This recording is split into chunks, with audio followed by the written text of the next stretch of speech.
The Thunder Bay Real Estate Board held its candidates forum today at the Italian Cultural Center, and all of the candidates, except for the People's Party of Canada, were in attendance.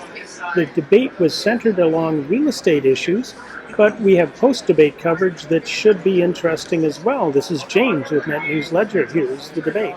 So first of all, I would like to thank all 8 candidates for being here today. They're very busy. They've got a short election span, and I'm sure everybody is tugging on them for time, and we thank you very much for taking time to come and meet with us today. So we've got 2 ridings in our board, Rainy River and Superior North. We've got 4 candidates invited from each, representing the four main parties: the Conservatives, the Greens, the NDP, and the Liberals. And so the format is going to be a 2-minute open, so they'll be able to talk about themselves for 2 minutes. We'll then go into questions, and they're relative to CREA's housing policies. And full disclosure, we gave them all the information on CREA's housing policy. This is not a gotcha session. We want to get information from them and get how they truly feel about our policies. There are really no controversial ones, at least we don't think they are anyway. And so for the realtors in the room, and actually general public too, you can go to realideas.ca and you can see CREA's housing policies. CREA is the Canadian Real Estate Association. We represent 130,000 realtors across the country. So our policies are there. You can read them, and we'll be talking about them today. There are really 3 main categories. The first one is supply of housing. The second one is rules and regulations relative to housing. And the third, affordability and debt reduction. So we've got the candidates set up with the Rainy River candidates on the left-hand side, the Superior North candidates here, and they are set up alphabetically according to their last names. We will start the opening remarks at the very end with Amanda. If she could start with cordless mic, you need to push the button to turn it on. And you have 2 minutes to give your opening remarks and then pass the mic on to the next person, etc. Thank you. Oh, one more very important thing. This nice lady here who's waving at you will stand up 10 seconds before your allotted time is up, and we'd ask you to stay within that time period. Thank you. Hello. Hi.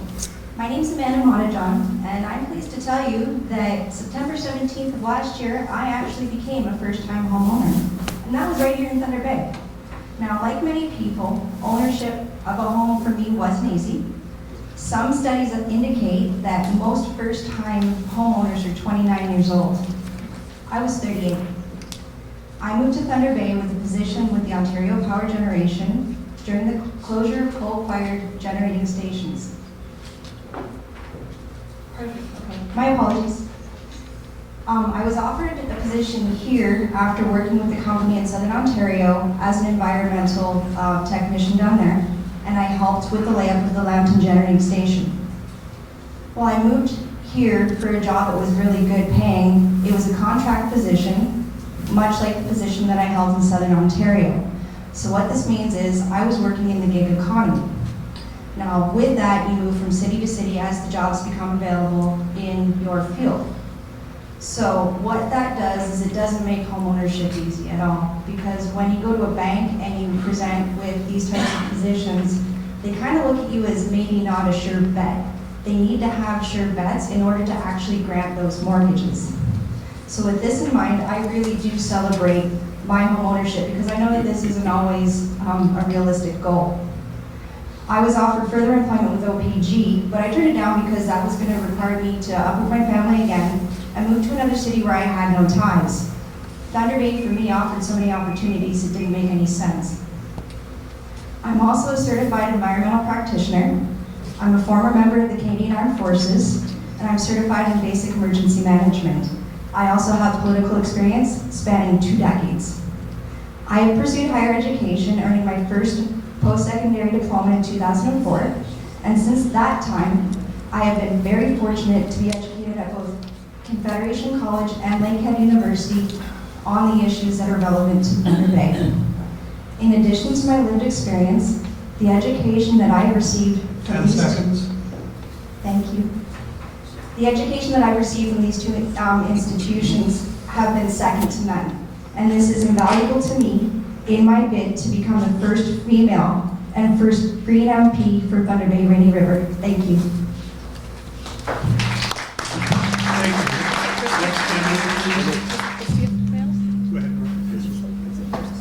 Hello, real estate people. Marcus Pawlowski is my name. I'm from Thunder Bay, originally from East Brock Street, afterwards Kaministiquia. Of late, the last number of years, I've worked as an emergency room doctor here.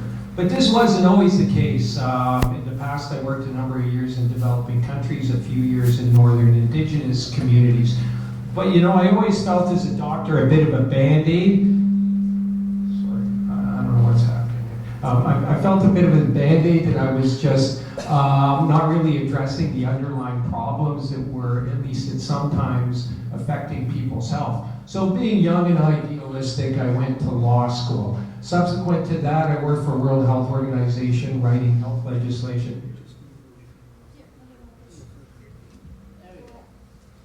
that better? No, you don't hear me now. Can you hear me now? I'm not a politician. Okay, so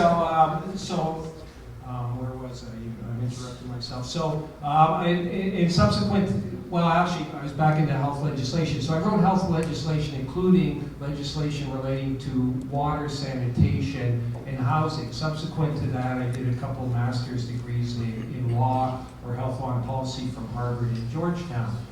But I ended up back here in Thunder Bay Emergency Room, and I'm happy to be in Thunder Bay Emergency Room. And I've become pretty integrated into the community. So maybe like some of you out there, early on in the week, I spent most of my time worrying about whether my kids were going to make it into AA hockey. Now, this job came open, and lo and behold, much to my surprise, the idealism was still there. And I want this job, and moreover, I think it's really important for the people of Thunder Bay Rainy River that they have a good candidate and someone who can shoulder the, I think, heavy responsibility of looking after 80,000 people. This job is about, or this talk is about housing, and I also want to acknowledge one of the best times in my moment. Good 10 seconds, sorry.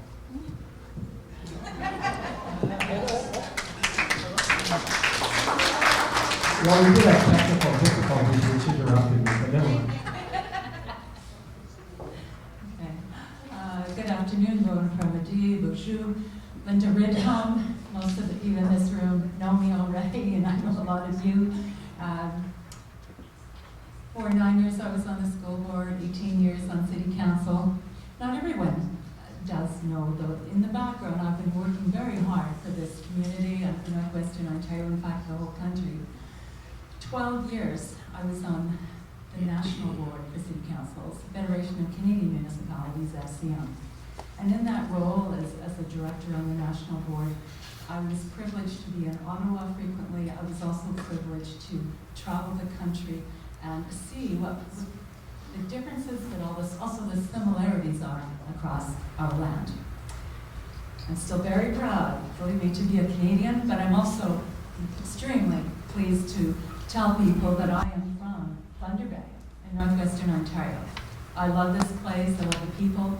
It's been interesting because the four of us are vying for the seat for Thunder Bay Rainy River. And I was actually born out in Port Francis. So when I go out there, it gives me I get a warm feeling, a good feeling. It's my birthplace. Also, as a child, I lived in Atikokan. So I have great memories from that place as well. Most of my life, I've lived in or close to the city of Thunder Bay. And during these years, I've done a number of careers or jobs. Firstly, I've raised 2 children. They're gone. Unfortunately, my husband is also passed away, so the positive is that I have time. I have time to do this job well. Pardon me, I'm a little choked out there. But thanks, Karen. 10 seconds. I have the time, I have the energy, the ability. Please put your votes toward me, and I will work very hard for the next 4 years for all of this. Thank you.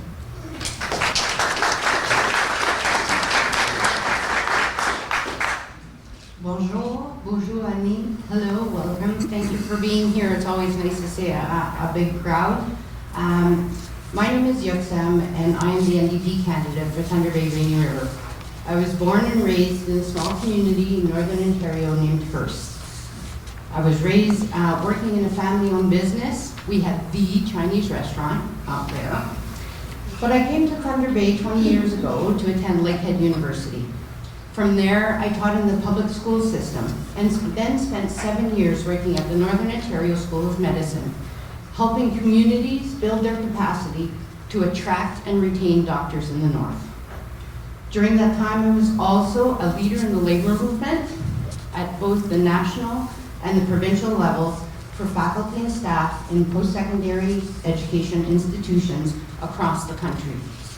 I was recruited to become the labor litigator and for the province, and worked hard to represent workers striving for fairness and justice across from Thunder Bay all the way to Southern Ontario. This led to my becoming a professor in Federation College in the business program. There, I'm very proud to be able to invest in the education of our future generations and our future leaders. My diverse background has provided me with the knowledge, practical experience, and leadership to be able to understand and to take action to address the needs of the people of Northern Ontario.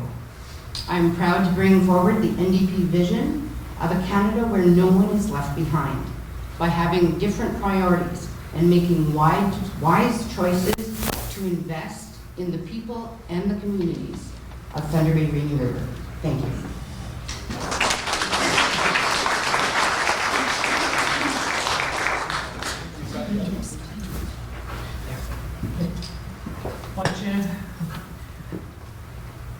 Good afternoon, everyone.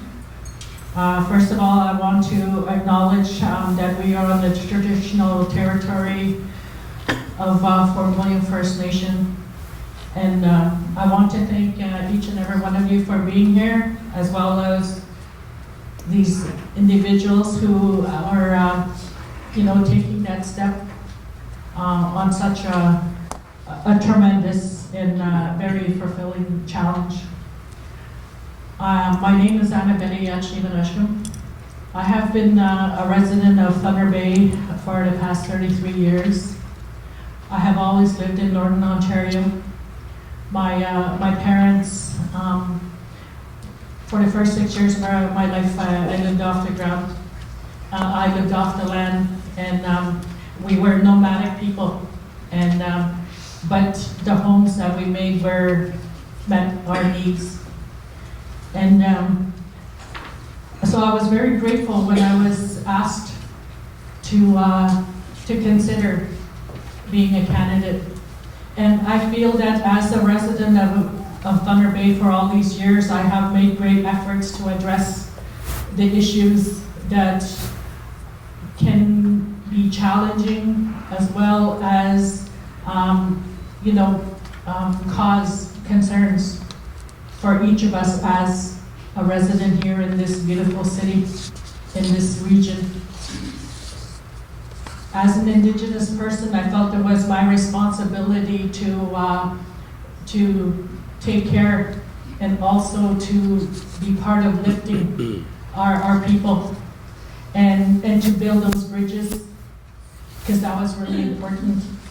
As a Deputy Grand Chief, I made great effort to ensure that we were there to empower the people and build those relationships. 10 seconds. Thank you so much.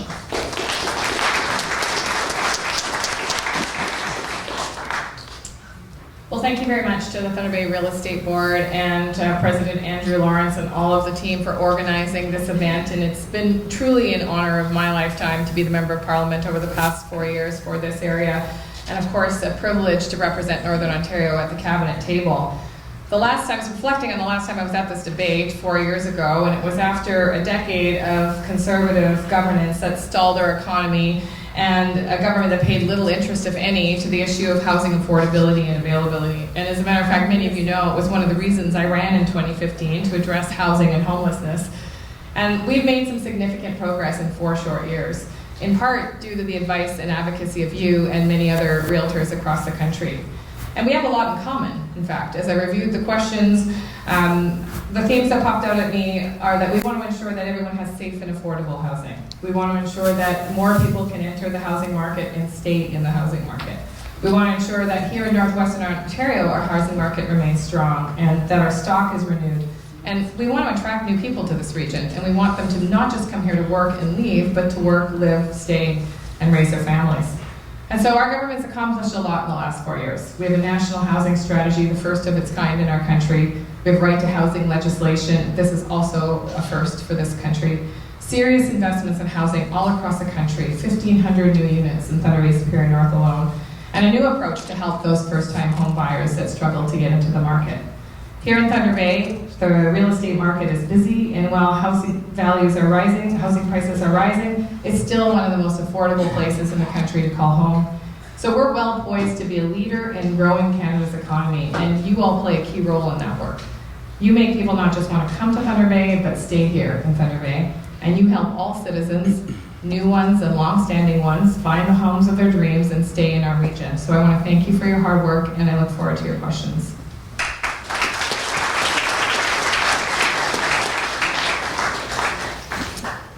Good afternoon, and thank you very much for holding this event. Elections should be more than just about lawn signs. I'd like to briefly say who I am, what I stand for, and why I hope you send me back to Ottawa. First, a small personal comment. I'm a cancer survivor. A decade ago, I lost half my tongue. Sometimes it works just fine, and sometimes it's a bit slurry. I immigrated here in 1976 from Connecticut.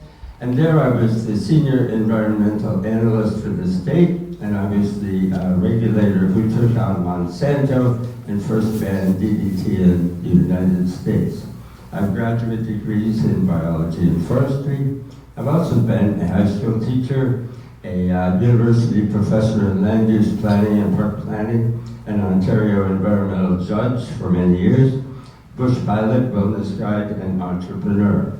I have 3 corporations, they're all in the black, and one of those corporations has 8 wilderness lodges.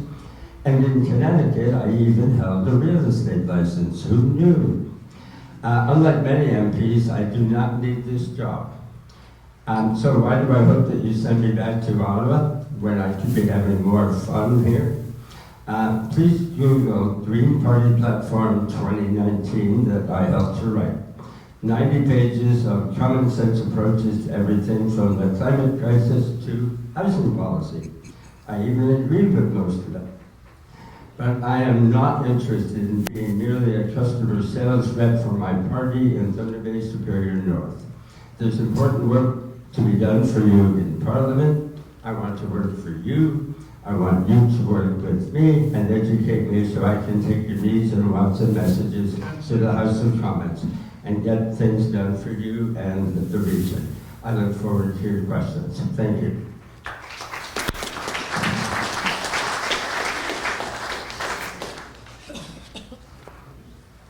Good afternoon, I'm Frank Pulia, and I would like to thank first and foremost the Thunder Bay Real Estate Board for inviting us and for allowing this debate.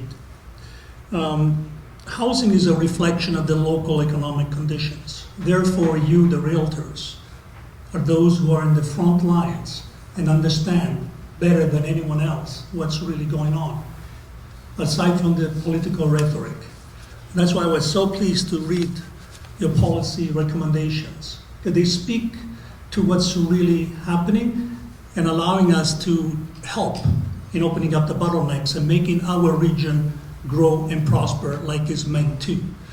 On that regard, I hosted a town hall meeting over a year ago and wrote a special about our demographics conditions and declining populations that if we don't address now, within 10 years, it will dictate our future and quality of life. Housing is right now one of the lowest growing segment, as was on the news not too long ago, a couple of weeks ago.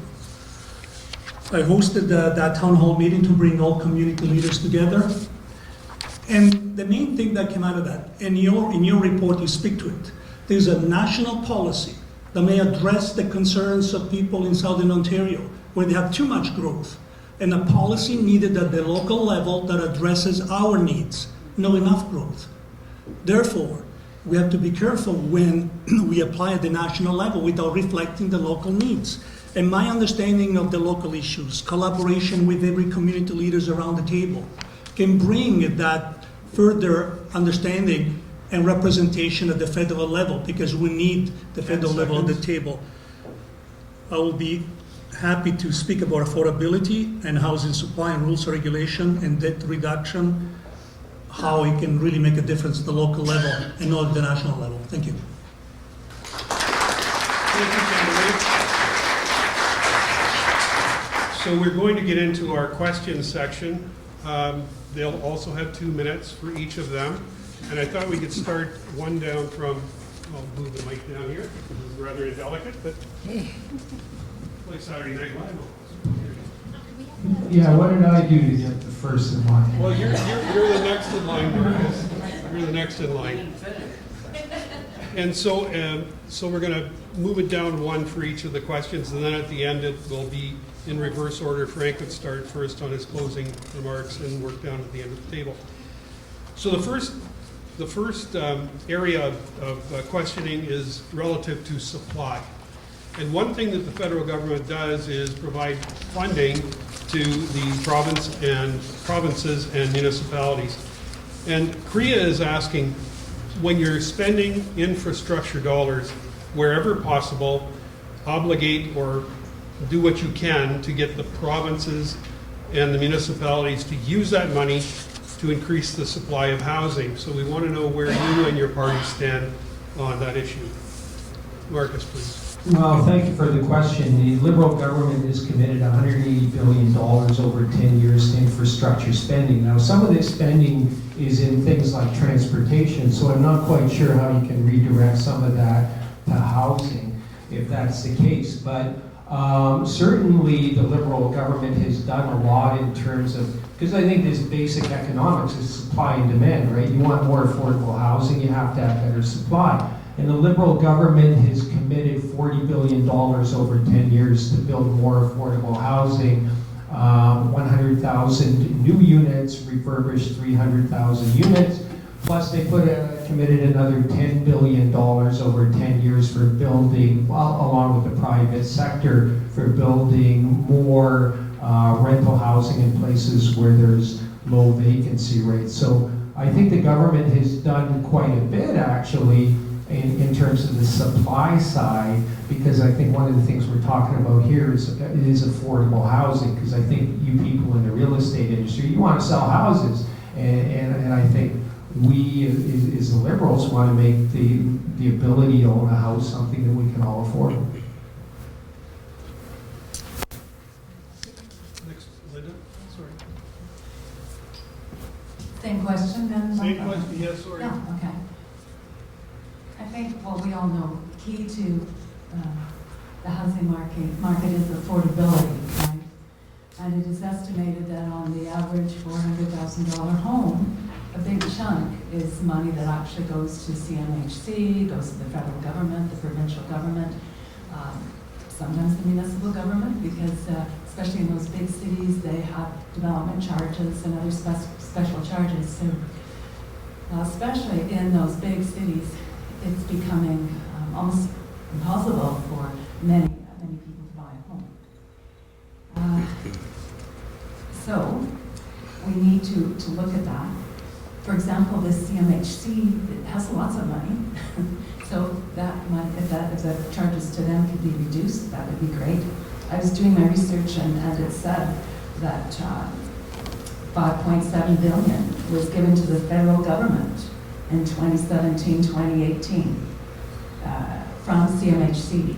So it's like another, tax on the people. The people who are buying houses going to CMHC and then the federal government. So if that is correct, about half of that goes to, another 2.7 billion to the province of Ontario. So that could help certainly, with affordability for folks. What I wanted to just talk about a little bit was that home incentive program that was put in. People have to be careful because there's no free money. Eventually that has to be paid back.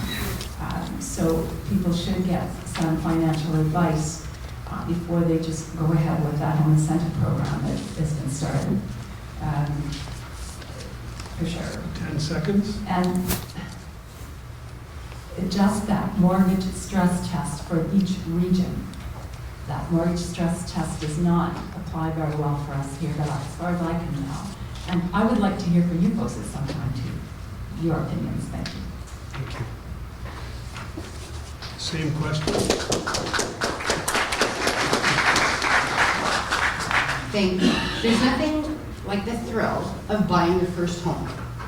When you become independent and you choose to invest in home ownership as the first step. And that's something that we all strive to take.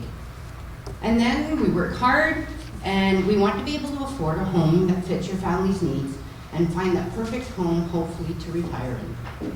Unfortunately, this reality is out of reach for too many of us. The housing crisis doesn't just affect the people in the metropolis. They affect people in Thunder Bay all the way to Rainy River. And our government needs to invest in this market to address the lack of affordable homes across the country. And we need to make the choice to invest in long-term solutions. Instead of spending less on housing, we will invest wisely for the growth by building 500,000 new affordable housing units, which half of them will be built in the next 5 years. We are making this a priority that will impact the economy and make people's dreams of owning a home a reality. And I'm committed to working with provincial and municipal governments to develop new solutions that address our regional needs. The housing challenges that we face here in the north cannot be a one-size-fits-all solution that they make in Ottawa or in Toronto. We need to ensure that people have the opportunity to invest in their futures and in a place to call home. Thank you.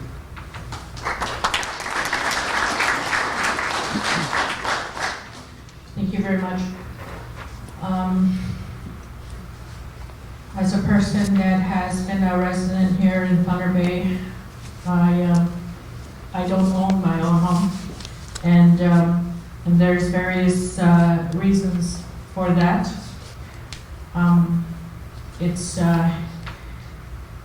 And as a former Deputy Grand Chief of Anishinaabe Nation, one of the things that I worked on was addressing homelessness and preventing homelessness. And one of the challenges was affordability of homes and having opportunities to be first-time homeowners. And so there's some weaknesses there, and there's some gaps. And as a person that has been living in the north, all my life, one of the things I have made efforts on was addressing those gaps that where these legislations and regulations and were developed by people in the south, and sometimes it causes a challenge and a problem for us, and that was one of the things that I did in terms of advocating for change with for the national ending homelessness strategy of Canada that was developed a few years ago. There was gaps in there, and it didn't cater to us as people of the north. And so I would work with the municipalities and the provincial and federal government to ensure that those are addressed and that investment must be made to address these issues and 10 seconds. And also, that our party is committed to working for the people here in the north. Thank you.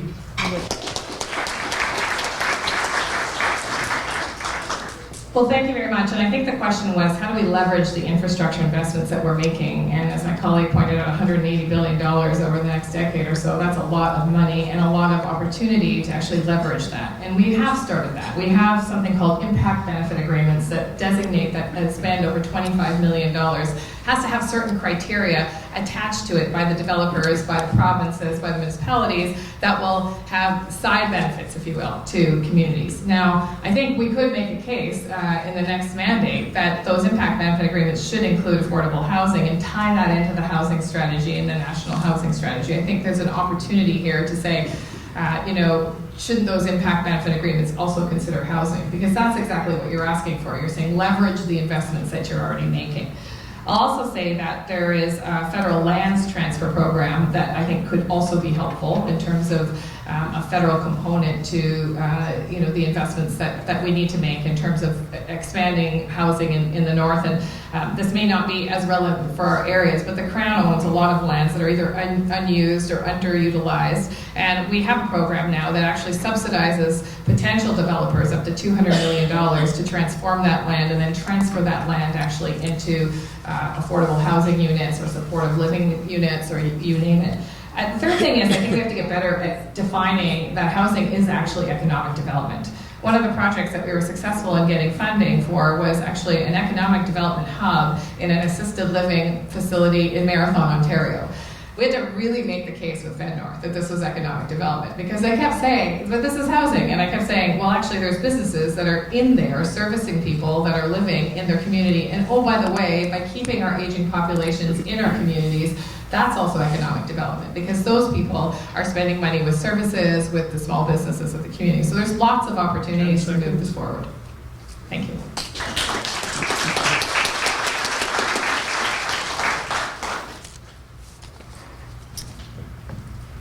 Funding to provinces and municipalities for co-ops, for rentals, for homes is all important.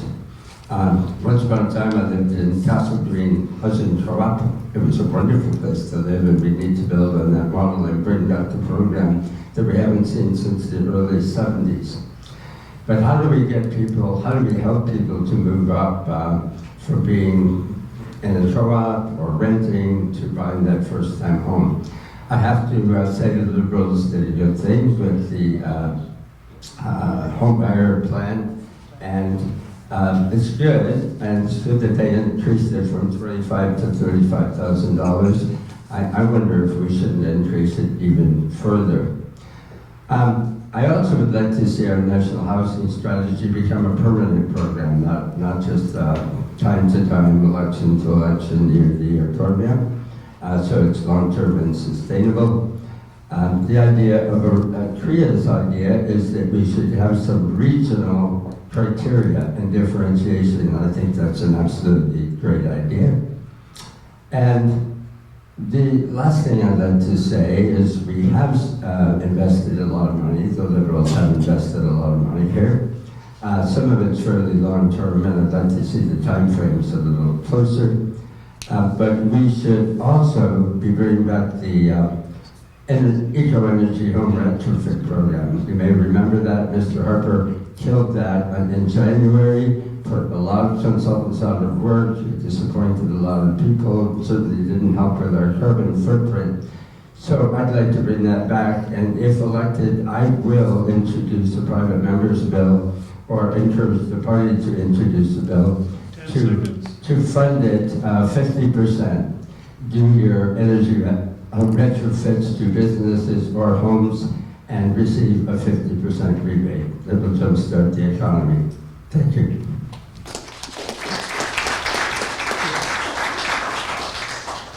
To increase the housing supply, we need growth. I was the lead consultant on a regional economic plan that made recommendations to the provincial Liberals over 10 years ago for local decision making. We need to be more in control of our local destiny, and our federal Conservative Party will do that. Will provide more local decision making. The Ring of Fire was hyped so much that nobody believes it's going to happen anymore, but it's moving forward. As a municipal councillor, we always ask how we can better prepare for growth. How many people can we accommodate? How many homes do we need? So I can work both at the federal level, provincial level, municipal level, to bring all the parties together to prepare for the growth that we need that will increase the supply. If spending money alone was the solution to our problems, we would have solved them a long time ago, especially in the province of Ontario. So in terms of the Liberal First Home Buyers Incentive, here's an article from the CBC News Opinion that says it's a bad deal. And it's a bad deal because it didn't work in BC. The NDP government over there, within a year, they stopped it because it wasn't working. Because it doesn't allow you as a first-time homeowner to really benefit that much, especially if it's in a declining market. When you may lose your equity, your investment, if it's declining, you still got to pay the government. Most people don't want the government to have equity in their homes. So it didn't work in BC, it's not going to work now. And spending money alone and trying to solve a problem that it's in Toronto, Vancouver, or Calgary, well, our needs here, the local level, are much different. It's not going to work. So with my understanding of the local needs, I can bring the parties together for effective solutions. Thank you.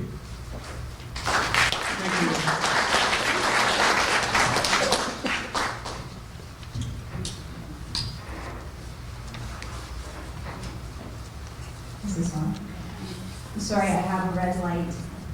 In Thunder Bay, we are clearly experiencing a housing crisis, and this is specific to affordable housing. Now, as a result, this is causing a growing problem with homelessness and housing insecurities.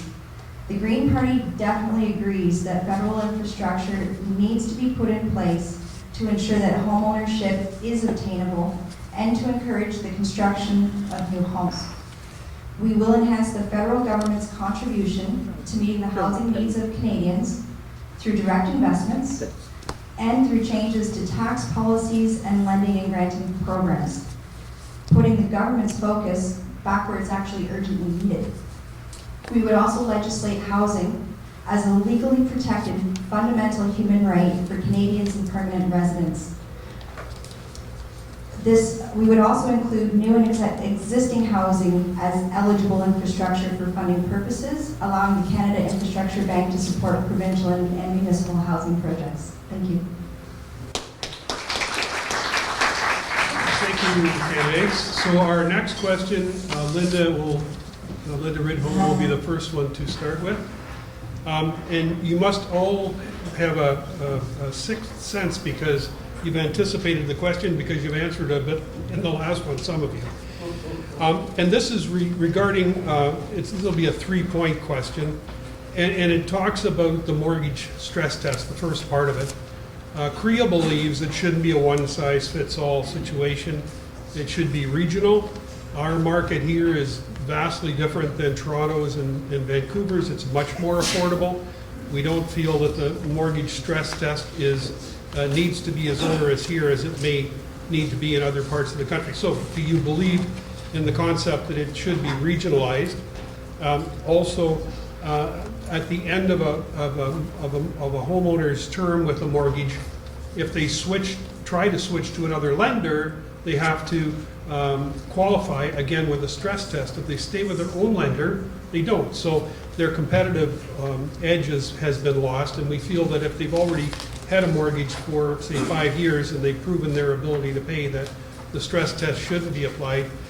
And thirdly, the gig economy. Somebody, Amanda, I think, mentioned the gig economy. That's where your short-term contract situation, it really is difficult for home buyers now who are in the gig economy and may have been that way for 5 or 10 years on several different short-term jobs. Can we have a separate accommodation for them, or could the federal government encourage lenders to be a little more adaptive with them? So the 3 parts: do you agree with regionalization of mortgage stress tests? At the end of the term, should the borrower have to go through another stress test if they want to change lenders? And third, the gig economy. And start with Linda, please. Thank you. Yes, I agree with the 3 recommendations. And quite often, whether it's in municipal politics or any other organization, we see that folks in the big cities make rules or regulations that don't always apply, fit into the local scene here up in Northwestern Ontario. So this is just another example. For sure, we should have the regional stress test for the mortgages. That makes much more sense. We should be looking at the local income, the price of housing, affordability, all of that. To exempt existing mortgage holders also makes sense, to my way of thinking anyway. Maybe some of you know some other point of view, but when I read this during my research, yeah, that made sense. And then thirdly, the gig economy. For certain, I'm aware of this. My son and his wife have been working in the gig and IT economy. People who are on the move, you know, they're mobile, etc. Those folks also need to be considered. So, yes and yes are my answers. Thank you.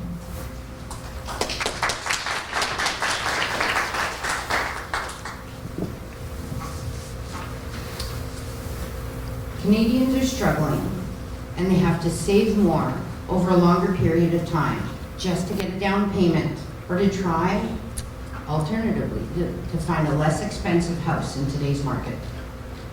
The standards that are set impact the fact that the housing markets have become a barrier, and we need to be able to help them realize their goal of owning a home.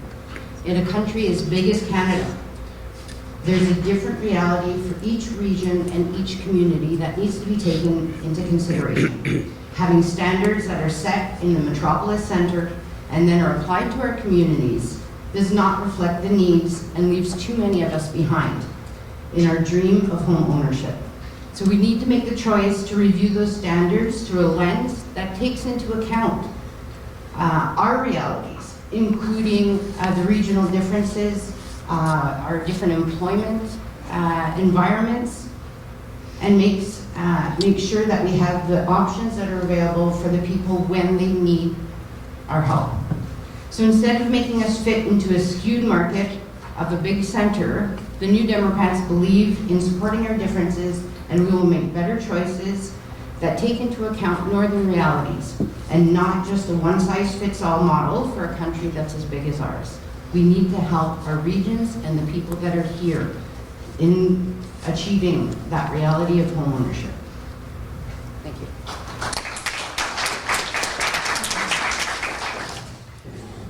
I certainly agree with those recommendations, and as a person that's been a resident here in Thunder Bay and also in this region and had the opportunity to travel throughout this beautiful country, I have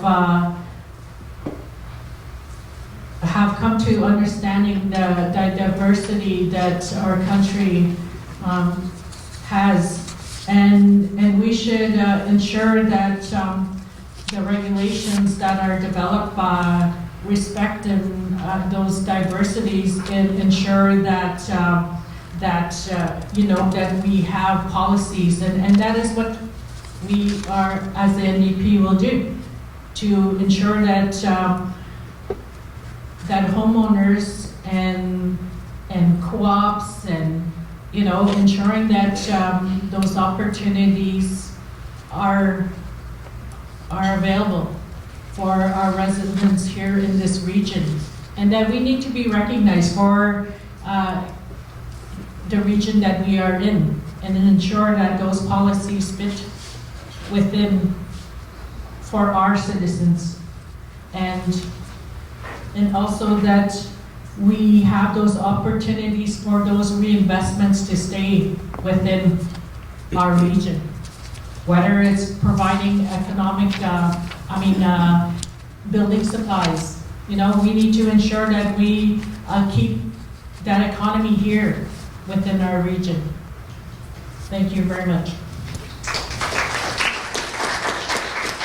Well, thank you. This is an excellent question, and I actually think it comes to the principle of balance. I mean, we saw what happened when the housing market collapsed in the United States. It's not just bad for people who own homes; it's bad for entire economies. And as someone who has, in my way earlier years, been on the precipice of complete economic collapse myself, I can tell you it was extremely scary.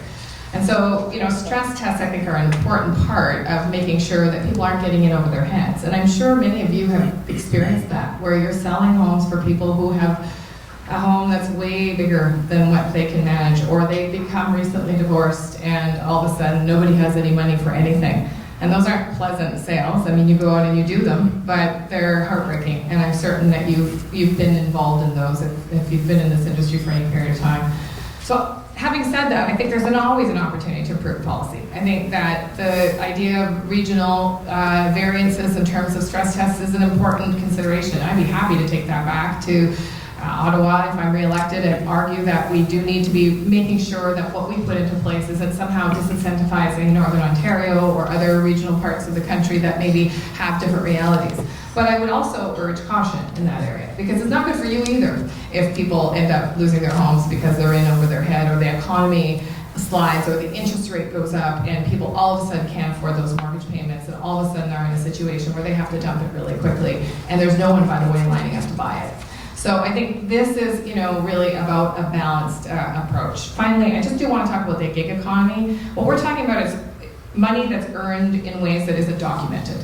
Things like Uber drivers or, fast food delivery agents and all of those kinds of things. And I think we have a long ways to go to modernize, because I absolutely agree with you. That income should be counted. It should be counted in all the ways that it should be counted. And I think we have a lot of work as a country to get to that place. Thank you.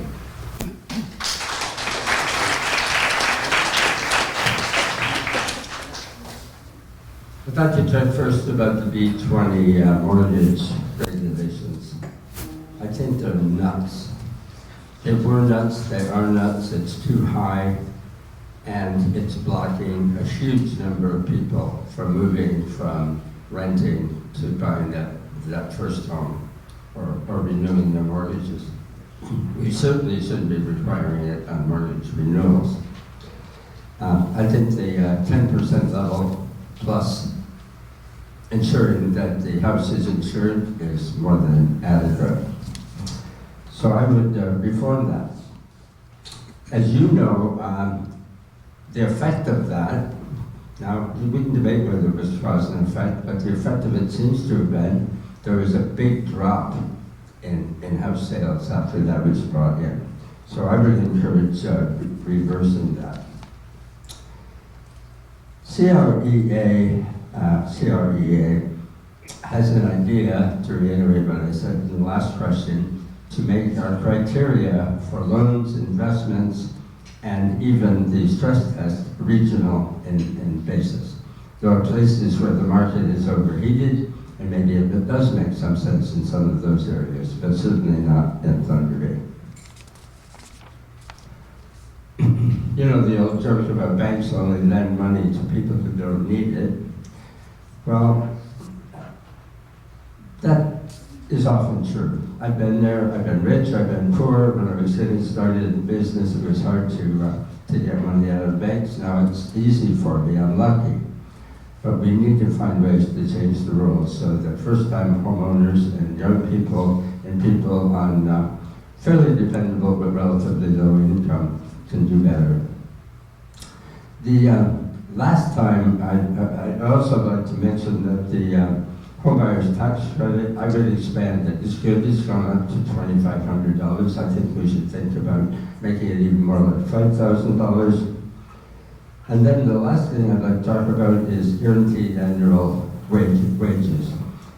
It's in the Green Party policy, I'm out of time, but we need to make people stop having a tough choice between welfare or minimum wage and get them buying houses. Thank you.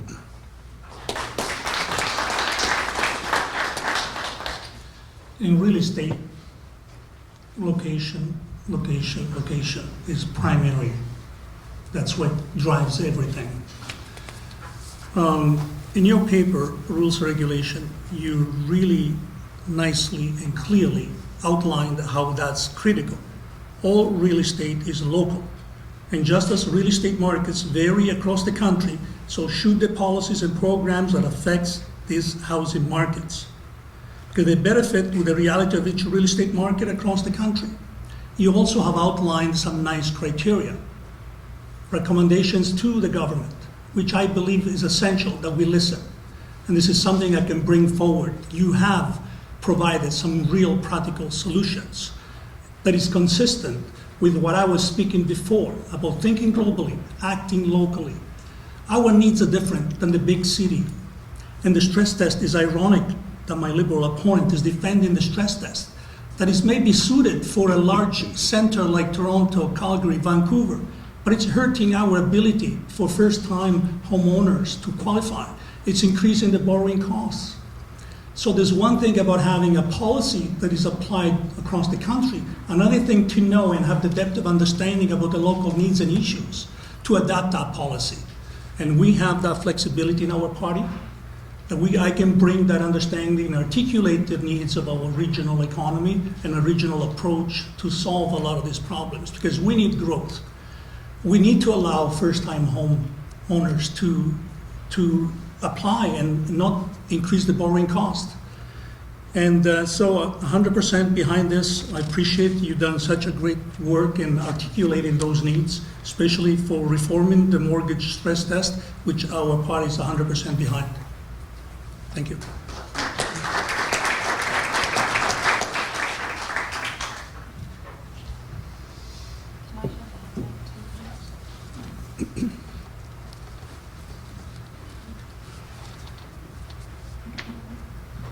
Thank you.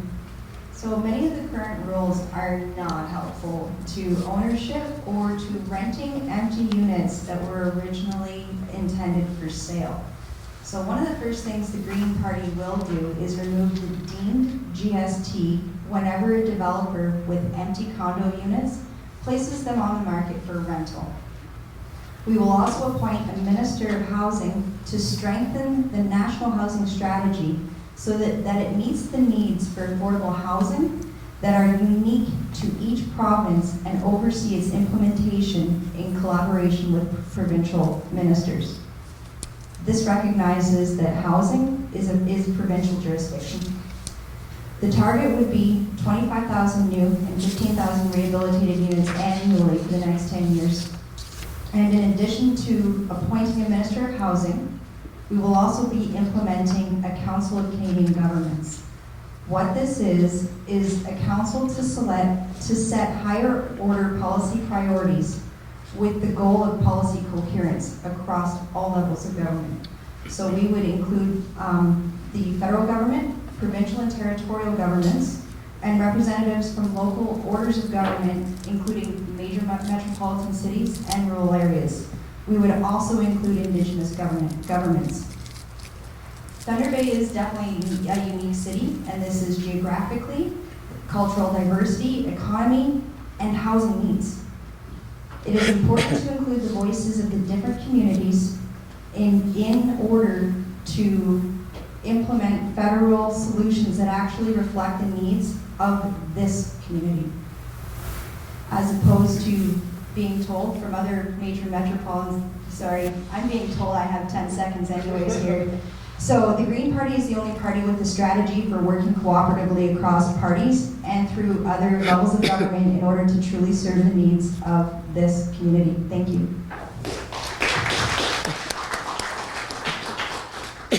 Let me start off by saying I understand the problem. Someone told me the other day about somebody who had an income of about $50,000 a year. She wanted to buy a $200,000 home, and she failed the stress test, where she wouldn't have failed the stress test before. So I acknowledge there's a problem, and I think some things have to be changed. And that's the nature of legislation. If you look at the legislation that's passed each year, a lot of it's amendments. So you can change what laws exist. Now, how exactly you change this, I'm not sure, because federal legislation by its nature applies to everybody.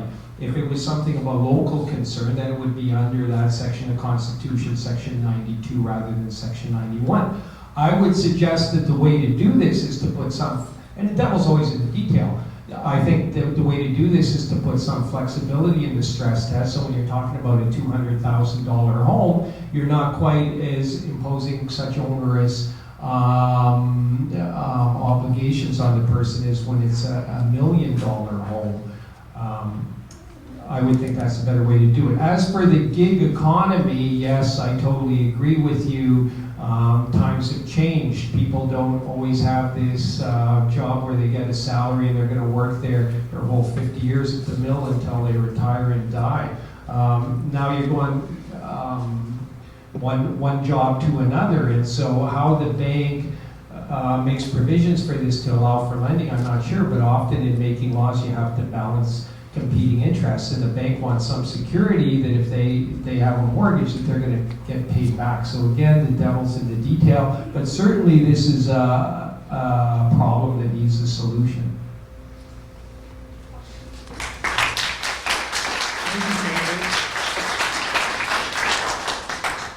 Just wanted to mention this meeting is being streamed by News Ledger, and it will be available on Shaw 10, Cable 10, is that right? And on TBT, TV Television News on Demand as well, so you can watch it at your leisure. The last segment of CREA's housing policies falls under affordability and debt reduction, and there's two categories there. Again, some of you have already answered it. We've anticipated the question and have answered it, but we'd like to hear your views again. If you could, the first one is the home buyers, the first time home buyers tax credit was initiated at $750 back in 2009. It's never been moved. We feel it should be augmented, and we're suggesting $2,500 is the amount that it should go to.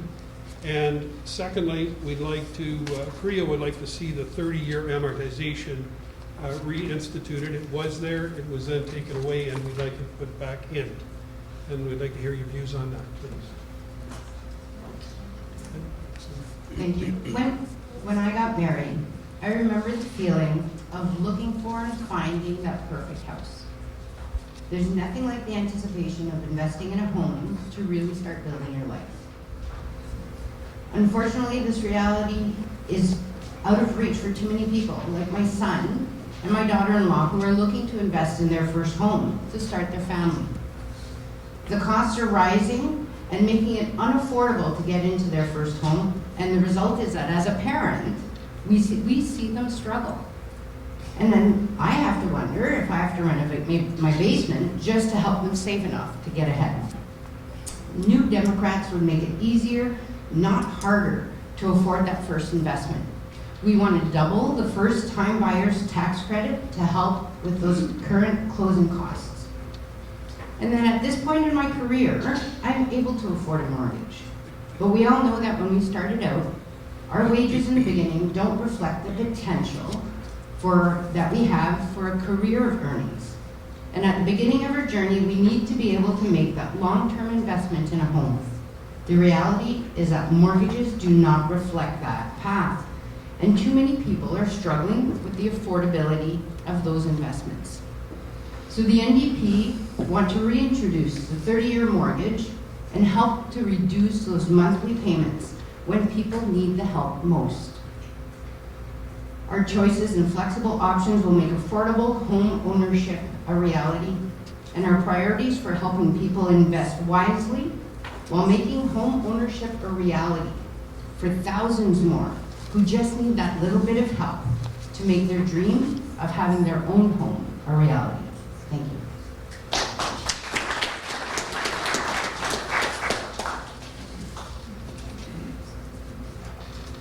To answer the statements that you made, my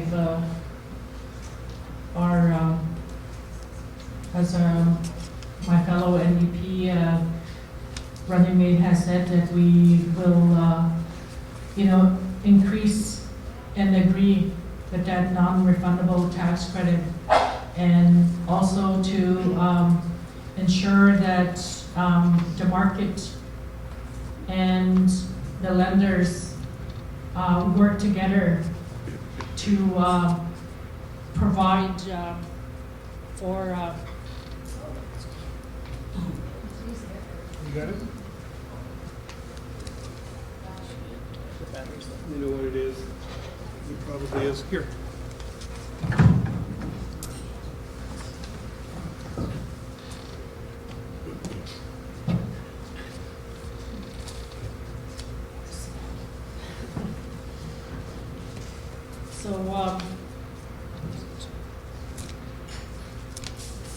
we can ensure that first-time homeowners, can afford the house. And it is a human need, and it is a human right to have shelter. And so we need to ensure that the regulations and the policies are there to support that, and that whatever mechanisms that we have, those policies, whether it's tax credits, lenders' criteria, to be able to accommodate to those needs. So, we as the NDP will certainly ensure that we address those, and to have those particular individuals that wouldn't normally be able to get a mortgage, such as self-employed, single parents, and we need. Those are realities within our region and throughout our country, and we need to ensure that we accommodate them. Thank you very much.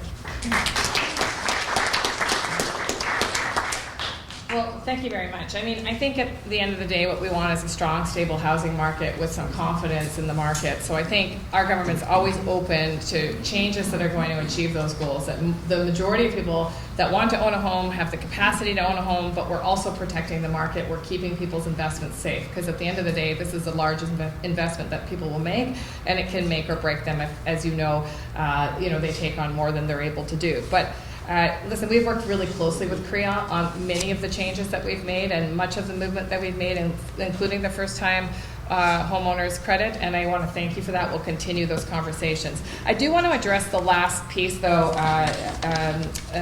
of your question, which is around the definition of first-time home buyers credit under CRA and how it doesn't actually line up, weirdly, with the first-time homeowners credit. And this is a perfect example of gender bias, I have to say, and I think that it's interesting that the CRA has a rule that disproportionately affects women. I mean, when in fact you're leaving a relationship, oftentimes it is the woman that's more vulnerable financially and would be considered not a first-time home buyer. So as the former status of women minister, I can tell you that the thorough gender-based analysis on that policy was not done, and I'm happy to take that message back to CRA and ask them to take a look at that and review that, because it doesn't line up with the current new program, nor does it address the specific concerns that largely and predominantly would fall on the shoulders of women. So it's a great point from CREA, and I'm excited to be able to bring that message home. Thanks.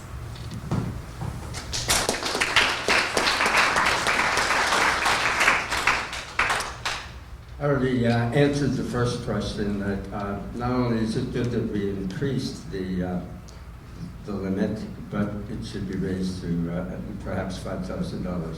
The second one, 30-year amortization period, good idea. Wasn't a good idea. Why did we change it? Let's go back. It's a no-brainer. Third, you realtors in general are mostly small business people. I have a little joke. I hope you like it. We have two parties of big business and one party of no business. And the Green Party really aspires to be the party of small business. We haven't really had one yet. You think about it hard. Is there really a party of small business? And yet small businesses create the vast percentage of our employment in our cities and across Canada, and we're not supporting them adequately. So we believe in balanced budgets. Justin, you may recall, promised the balanced budget by this year. Quiz question, anybody know what the deficit is expected to be this year? It's $29 billion versus a promise to be balanced by this year. Mulroney, the Conservatives claim to be fiscally responsible, but Mulroney had the largest deficit in the history of Canada. And then it was passed by Harper, who had the largest deficit in the history of Canada, and now it's getting worse under the Liberals. The Green Party believes in balanced budgets, and we believe in fiscal responsibility. Talking about broken promises like that You may recall that Justin promised electoral reform and that this would be the last election, would be the last election under first past the post. I truly believe we'll have more cooperation and better governance when we have proportional representation, as 95% of the developed countries in the world have. Thank you.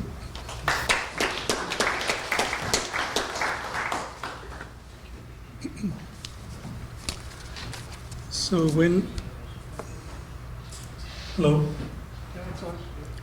we talk about affordability, one thing I'm hearing at the door when I go door knocking is affordability. How life is becoming more expensive for the average Canadian. And buying a home is your largest purchase. You can buy the home, but then you gotta maintain it. So under the Liberal government, you have not only the heavy-handed mortgage stress test that prevents first-time buyers from qualifying or increase their cost of borrowing, but it's also mortgage insurance premiums have gone up. Taxes for the middle class have gone up. And it's not helping Canadians realize their dream of home ownership. If you do buy a home, this just came out, that in 2016, the Liberals asked the Revenue Canada, now you have to report the sale of your home to Canada Revenue Agency. So this is not effective yet, just a plan, but we need to raise it because it's a concern to many people that they could possibly tax your home ownership. Tax-free, first-time home ownership is a fundamental premise of our buying a home. So you don't pay tax when you sell it. But the Liberal plan was planning to tax you a 50% capital gain if you only held it for 1 year. And I know that was to prevent people flipping it. But there are a lot of people, seniors or young families who may need to move into a bigger home. They would have to pay 50% capital gains within the first year, and then it drops as you go into the fifth year. So this is just a plan, but we wanted to highlight it in terms of preventing something from that happening and hurting those people who can least afford it. Thank you.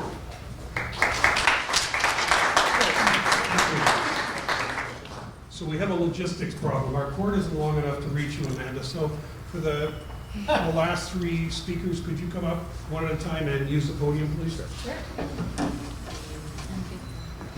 Bob, you can? No.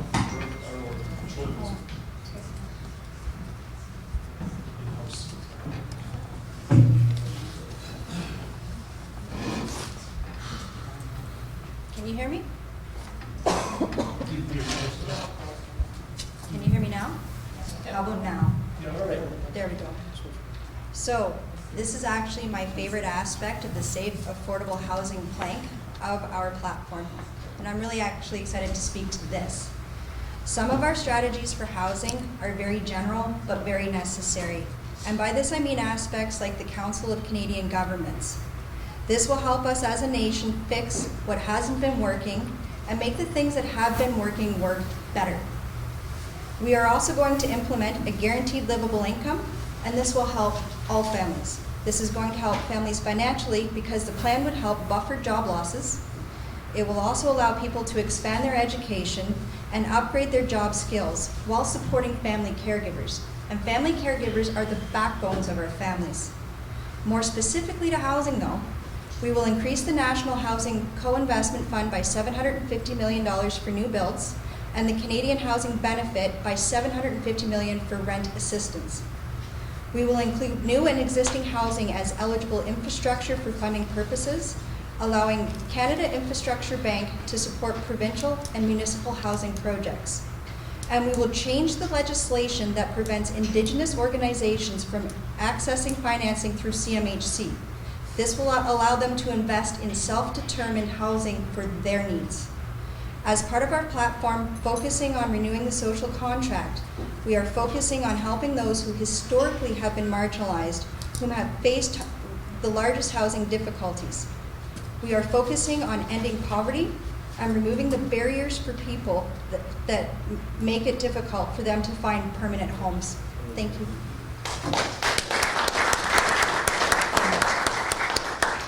Hello, you hear me? Okay, so we're working again. So it's been so long, I almost forgot what the question was. So I think one of the questions was about raising the tax credit, the amount of tax credit.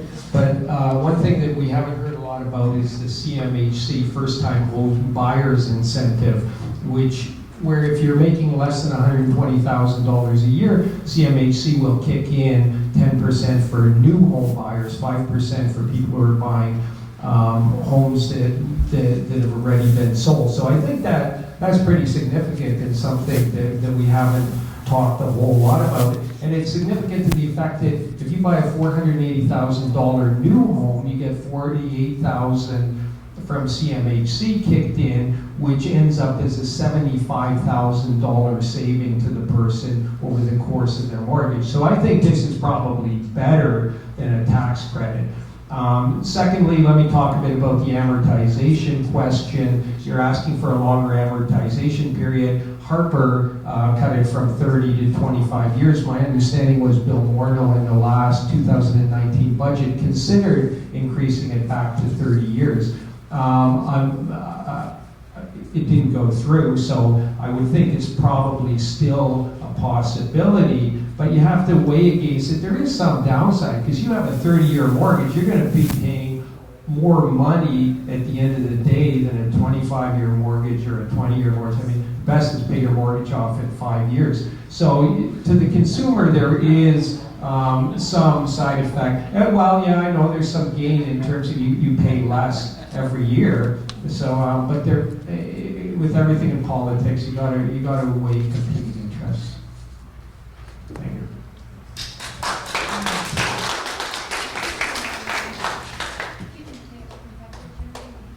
Good afternoon. So to get back to the two items, first time house buyer tax credit. Yes, it would certainly improve the economy if we have more home construction and ownership. And also, I feel that there's an increase in civic pride when people own their own home. Certainly people who rent can have lovely places as well, but somehow there's that pride, and I see it when I go canvassing with the lovely flowers and shrubs and the yard work that's done for those homes. To reinstitute the 30-year mortgages, well, yeah, that would make ownership more affordable for some people, even though the long-term cost would be more for those individuals. They would have their homes, and the alternative to that is renting. So that money's definitely gone out the window if you're renting. So there are pros and cons to all of these recommendations, and whoever makes the next government, I hope will listen very hard to Korea and do the best that can be done with regional consideration. Because we're different here in Thunder Bay than Toronto, but we're also different out in Fort Francis, Emo, Rainy River, Atikokan, Upsala, all of those places. So to make legislation flexible is definitely an art, and to balance those things out is an art. There was reference made earlier to accumulation of debt. I want to say that mostly previous governments have increased the debt to help us through the recession, okay, the different recessions. We've accrued over $70 billion in the last. We've accrued over $70 billion in the last 4 years in the good times. So please vote Conservative to look after our money. Thank you. So we're about to go to closing arguments or statements, and I guess best for you to come up to the podium to do it. We'll start with Frank, but before we do, they're here to try and get your vote. So please vote, and you've got a number of ways you can do it. If you could, obviously on election day, October the 21st, by advance polls starting in mid-October. But if you are so inspired after hearing this group today, you can go to either of the Election Canada offices, either at County Fair Plaza or the Old Investors Syndicate office in the Thunder Center, and vote by special ballot. So there's no excuse. I mean, we're busy. Maybe we've got deals going on election day. Make sure you can vote, so vote ahead of time. and vote for the candidate of your choice. And closing statement, please, Frank. Thank you. One item I forgot to mention before was the changing your recommendation, changing the first-time home buyer classification. I think it's a great idea because that's a way to help also people buy homes. With the 50% divorce rate, those people now don't qualify as a first-time home buyers. Changing the classification will bring a whole bunch of new people tapping into the making more housing more affordable because they can benefit from the tax classification. At the end of the day, we need local solutions within the context of the global needs of our country.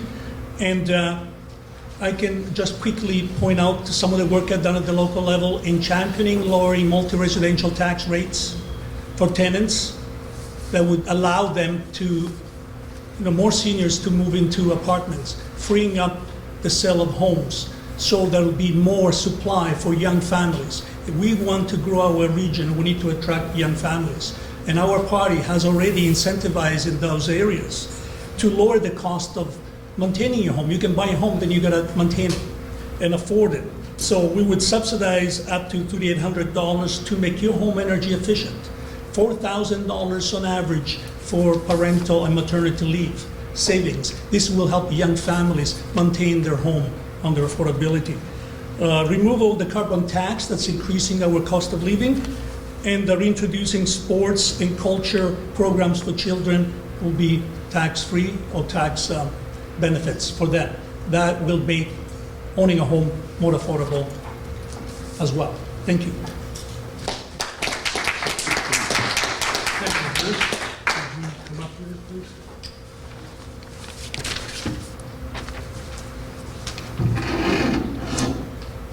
The closing statements, by the way, where we want to. Thank you. When I was an MP here for 7 years, I introduced more bills and motions to Parliament, 30 of them, than all the previous MPs from this riding combined in all time. 3 of them became law. I created the Lake Superior National Marine Conservation Area, plus $21 million in funding to implement it. I unlocked your cell phones. Do you remember that one? I passed my Climate Change Accountability Act in a minority government, the only climate change bill ever passed in the House. Parties are not mentioned anywhere in the Constitution. They've become overpowered. In 1970, Pierre Trudeau amended the Elections Act to put party names onto the ballot.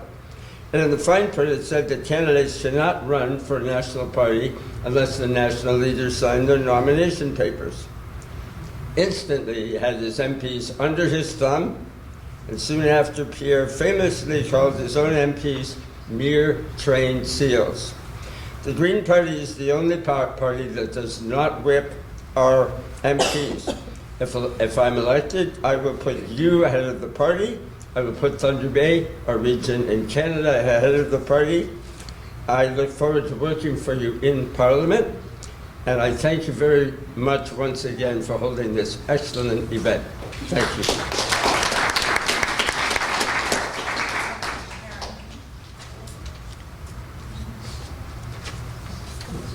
Well, thank you very much again for the opportunity to talk to you about the housing needs of Northwestern Ontario. And I want to first of all clarify that the fear-mongering of my Conservative opponent is completely false. There's no intention of charging capital gains on your personal residence sales. So let's put that to bed for once and for all.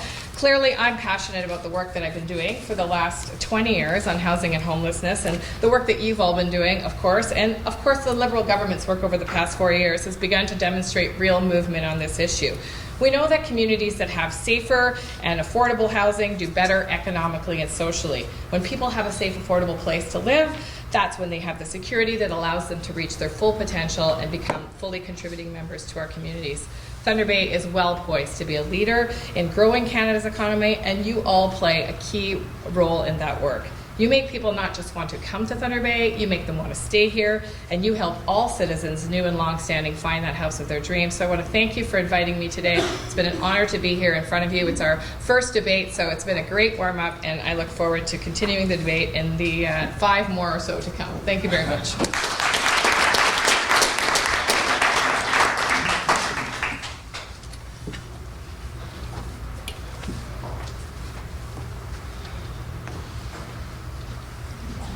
First of all, I want to thank each and every one of you for being here and for having this discussion.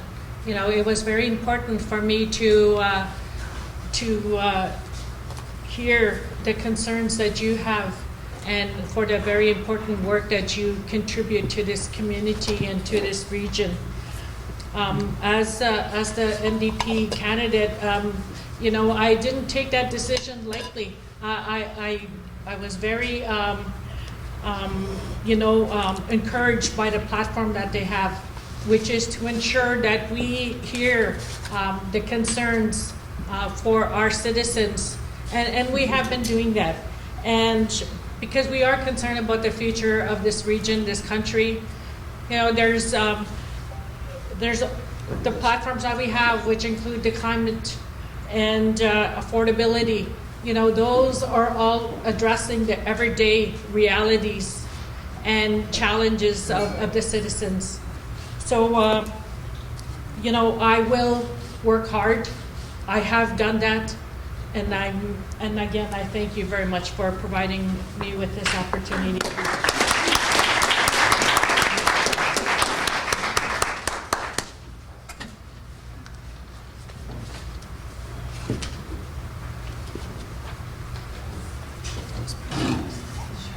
Thank you. Northwestern Ontario used to be a well-kept little gem, and we came here because they had affordable housing and a quality of life second to none. Whenever we would go down to Toronto, people would ask us how much we paid for our houses and how long it took to get to work. And those were things that we were very, very proud to pronounce all the time. And I think that we need to bring Northern Ontario back to that state. And the only way to do that is to really invest in the people and the communities that are here. We need to be a part of the solution and understand the realities to be able to take action and really have an impact in Northern Ontario, in our backyards. We need to have a Canada where no one is left behind, where people have the opportunity to really grab onto that dream and make it a reality. So we need to have access to things like head-to-toe healthcare. We need to address the climate crisis and keep Northern Ontario the beautiful place it is, and have affordable housing to ensure that we grow the North through different priorities and wise choices. Thank you.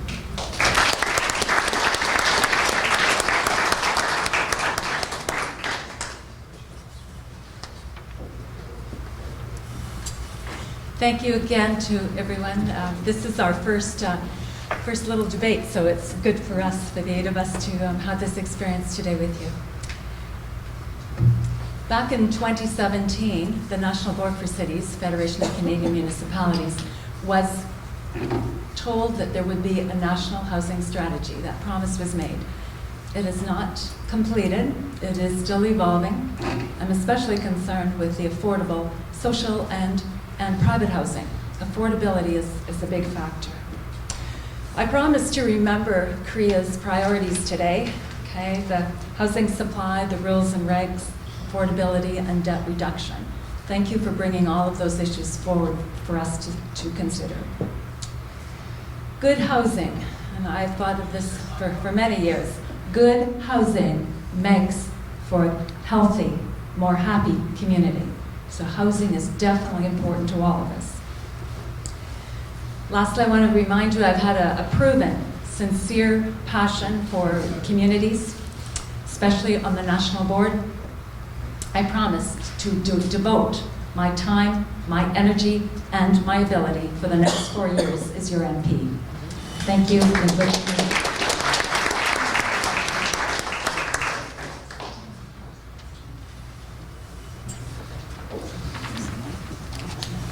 Thank you all in the real estate community, and thank you my fellow people on the, at the front here. One of the things you find in politics and political debate, or so far I've found, is that everyone wants simple, quick answers to everything, because this is the nature of the media.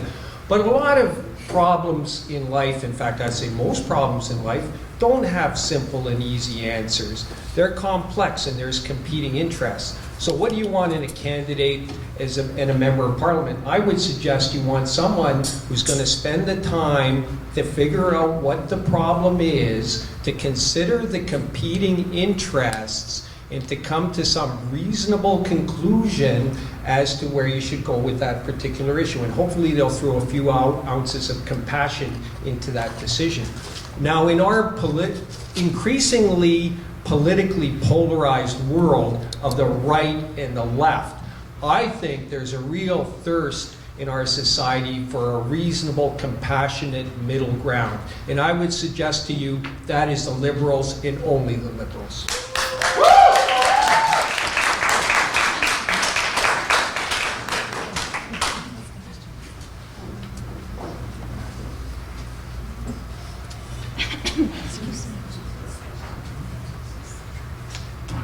I'd really like to start by thanking you all for having... Can you hear me now? Yeah. We're good? Okay. I'd like to start again by thanking you all for having me come speak to you about the Green Party's vision for safe, affordable housing. I'd also like to thank Marcus for giving me a very difficult thing to follow up here, so thanks again.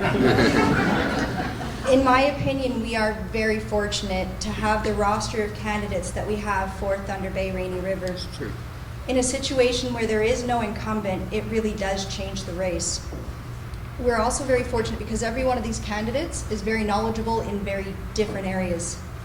The likely outcome of this election is a minority government. Canadians are looking for honest, ethical, caring leadership.